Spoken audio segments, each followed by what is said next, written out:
The Story of the Bruise. Morning, dearest Johnny boy. Pray, what happened to you last night?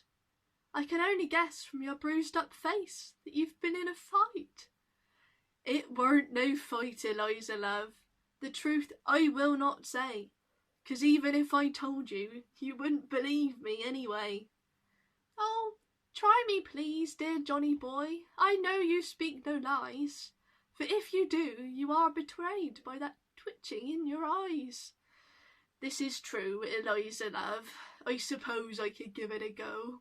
At the worst, you'll say I've lied, and I'll say I told you so. It started off like any other night down at the good old Volley. The fire was lit, the beer was good, and friends spoke of their folly. But then I spotted someone new, someone I'd never seen. An old man with a curled moustache and eyes that seemed to gleam. As I watched, he swiftly rose, took his drink out the front door, and when he came back in again, it needed filling up once more. I spoke to Ruth, the landlady, to ask what she did know. Turns out he arrived at lunchtime and refused to up and go. All afternoon, while the pub was closed, he drank 5 pints an hour. And now, still sober as a judge. What incredible drinking power! I had to know his secret. I had to find out more.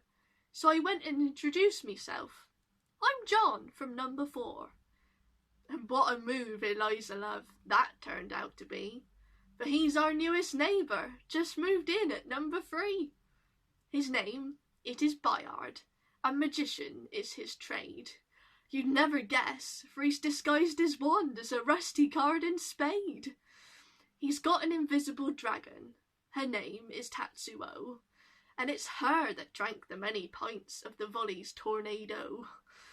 But why, I asked old Bayard, would you waste good beer like this?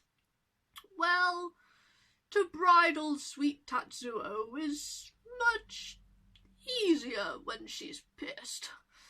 So I offered him my services to ready for their flight, and the two of us set to the task as day turned into night. Tatsuo, she was snoring, and very much asleep.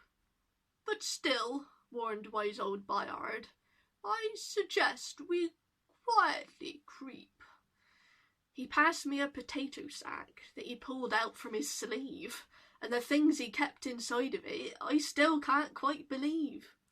With a tap of his rusty garden spade, out flew the giant bridle, followed by 2 elephants, one Eric, the other Idle. Next out a swarm of fairies, who lit up the cloudy sky, and finally a giant watch, which swayed from side to side. Together they worked wonderfully, a slick and oiled show. I'll now present the bridling of drunken Tatsuo. Eric and Idle Elephant raised the bar as high as they could reach, and the fairies split into 2 teams, with separate jobs for each.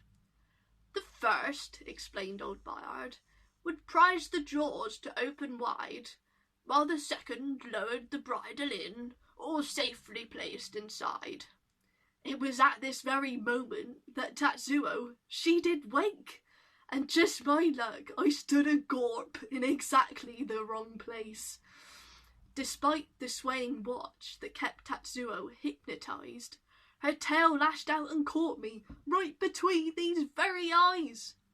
I'd have ducked if I'd have seen it racing towards me, but as she is invisible, I simply couldn't see.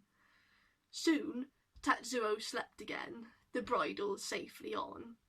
And with another spade tap, the magic, it was gone. I passed Bayard his potato sack, into which he nimbly dived.